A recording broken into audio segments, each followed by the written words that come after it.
آج کل دور یہ آ گیا ہے کہ کسی بے نمازی کو نمازی نہیں بناتے۔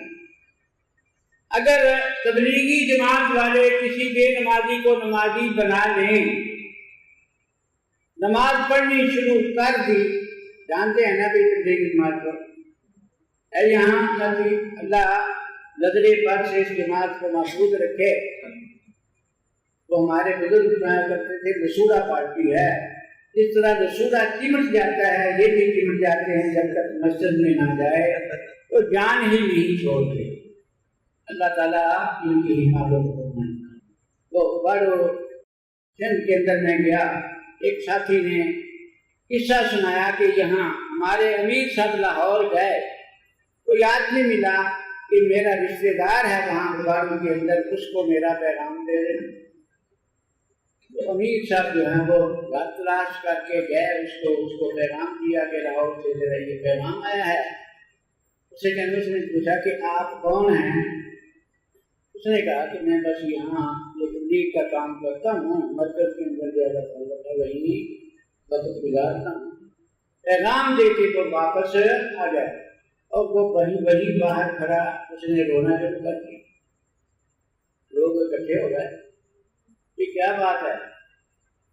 کہتے بات وہ تبلیغ کے امیر صاحب کو پیغام دے کے گئے۔ ان کا کیا تو فوتگی ہوگی؟ فوتگی نہیں، پیغام تو اچھا ہے۔ پھر وہ کیوں رہا ہے؟ کہتا اس لیے رو رہا ہوں کہ تبلیغ والے نے میرا مکان دے کے دیا، دروازہ دے کے، اب مجھے گھر میں نہیں چھوڑے گا۔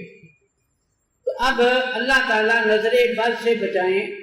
یہ لوگ جو ہیں وہ کسی کو نمازی بنا لیں تو پھر آ جاتے ہیں پیچھے، ماشاء اللہ چودھری صاحب مسجد سے ہیں نماز پڑھ کے، وہ کہتا ہے کہ نماز اس وقت لگایا تھا، اب جو ہے وہ نماز پڑھنی۔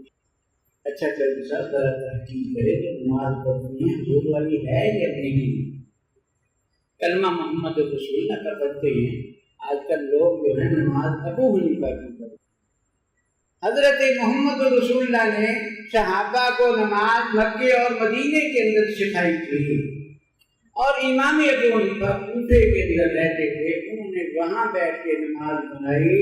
تو اس لیے جو ہے ہم یہی چاہتے ہیں کہ جس کا کلمہ پڑھا جائے نماز بھی اسی کی پڑھی جائے، اس لیے محمدی نماز جو ہے وہ پڑھنی چاہیے۔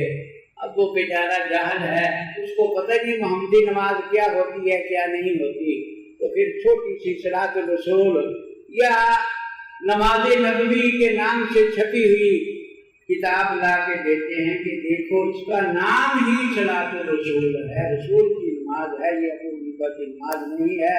اور اس کے اندر چند مسائل جو ہیں اختلافی شفاقے سے چوری کر کے لکھے ہوئے ہیں۔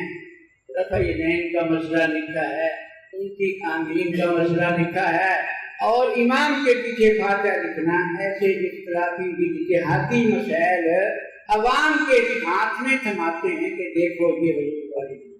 اب ہر آدمی جو ہے وہ حضور کے ساتھ محبت تو ہے نا، اب وہ کہتا ہے ٹھیک ہے بھی میں تو حضور والی نماز پڑھوں گا۔ اب جو ہے وہ اس کے اوپر محنت کر کے متنفر کر دیا کہ یہ جتنے لوگ یہاں قرآن جنہوں نے پڑھایا ان کو نماز نہیں آتی تھی، اب ہم نے نماز سکھانی تھی۔ تو یاد رکھیں اس مبارک رات میں تعمیر کو بچانے کے لیے تقریب سے بھی بچنا ضروری ہے۔ تو یہ سوال ہی غلط ہے کہ محمدی نماز اور حنفی نماز کا جو مقابلہ کیا جاتا ہے، یاد رکھیں کہ یہ دونوں نسبتیں ہیں۔ محمدی حضرت محمد رسول اللہ صلی اللہ علیہ وسلم کی طرف نسبت ہے، اور حنفی امام ابو حنیفہ کی طرف نسبت ہے، اور نسبتیں پہچان کے لیے ہوتی ہیں، اور بعض نسبتیں چھوٹی ہوتی ہیں، بعض بڑی ہوتی ہیں۔ چھوٹی نسبت میں بڑی نسبتیں ساری آ جاتی ہیں اور پہچان بھی زیادہ ہو جاتی ہے، اور بڑی نسبت میں چھوٹی نسبتیں نہیں آتی اور پہچان کم ہوتی ہے۔ اور مقابلہ برابر کی نسبتوں کا ہوتا ہے، اوپر والی اور نیچے والی نسبت کا مقابلہ نہیں ہوتا۔ یہ چند باتیں میں نے آپ کے سامنے کہی ہیں، دوبارہ کہہ دیتا ہوں، ذہن میں بیٹھ جائیں کہ یہ دونوں نسبتیں ہیں۔ محمد بھی حضرت محمد رسول اللہ صلی اللہ علیہ وسلم کی طرف نسبت ہے، اور حنفی امام ابو حنیفہ کی طرف نسبت ہے، اور نسبتیں پہچان کے لیے ہوتی ہیں۔ پھر نسبتیں بعض چھوٹی ہوتی ہیں، بعض بڑی ہوتی ہیں۔ چھوٹی نسبت میں بڑی ساری آ جاتی ہیں، پہچان بھی زیادہ ہو جاتی ہے، اور بڑی نسبت میں چھوٹی نسبتیں نہیں آتی، پہچان پوری نہیں ہوتی۔ اور آخری بات یہ کہ مقابلہ برابر کی نسبتوں کا ہوتا ہے، چھوٹی اور بڑی کا مقابلہ غلط ہے۔ کون سا محلہ ہے؟ یہ محلہ اسلام آباد کا جو رہنے والا ہے وہ اسلام آباد کی طرف اس کی نسبت ہوگی، اور اس کے ساتھ کوئی دوسرا محلہ بھی ہوگا۔ کون سا ہے؟ قریب محلہ حسین آباد۔ اب جو آدمی حسین آباد کا رہائشی ہے یہ ایک چھوٹی نسبت ہے۔ اس سے بڑی نسبت کیا ہے؟ تحصیل کون سی ہے؟ کبیر والوی بھی کہلائے گا، یہ اس سے بڑی نسبت ہے۔ ضلع کون سا ہے؟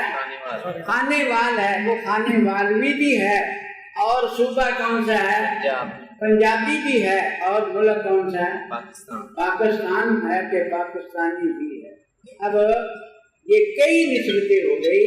رہائشی کہ اسلام آبادی بھی ہے محلہ اسلام آباد کی وجہ سے، اور کبیر والوی بھی ہے، اور اس سے بڑی نسبت جو ہے وہ خانے والوی ہے، اس سے بڑی نسبت پنجابی ہے، اس سے بڑی نسبت پاکستانی ہے۔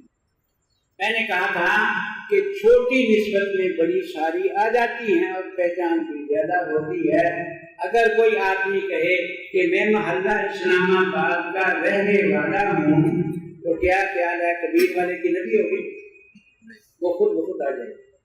اور خانے وال کی نسبت آ جائے گی کہ نہیں؟ وہ بھی آ جائے گی، کیونکہ ضلع خانے وال ہے۔ اور پنجاب کی نسبت بھی آ گئی یا نہیں؟ وہ بھی آ جائے گی، پاکستان کی بھی آ جائے گی، پہچان زیادہ ہو جائے گی۔ لیکن اگر کوئی بڑی نسبت بیان کرے، رات کو پہرے دار پوچھتا ہے کیوں بھائی کہاں رہتا ہے، وہ کہے پاکستانی ہوں، کیا خیال ہے مطمئن ہو جائے گا پہرے دار؟ پولیس والے پکڑ کے تھانے لے گئے۔ اب وہ کہے بڑی نسبت میں بیان کرتا ہوں، تو وہ کہے گا مجھے شناخت کی ضرورت ہے، شناخت چھوٹی نسبت سے۔ اب پہلے دار آپ کو کہتا ہے کس کا بیٹا ہے؟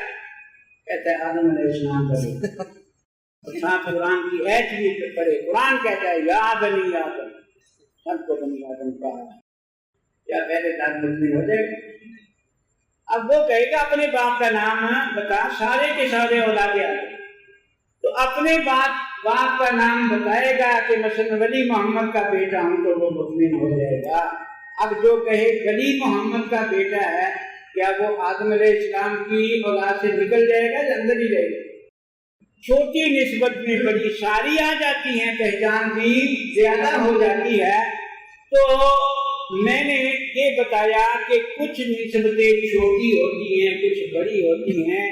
یاد رکھیں کہ ہماری دینی نسبتیں جو ہیں وہ بھی کچھ بڑی ہیں، کچھ چھوٹی ہیں۔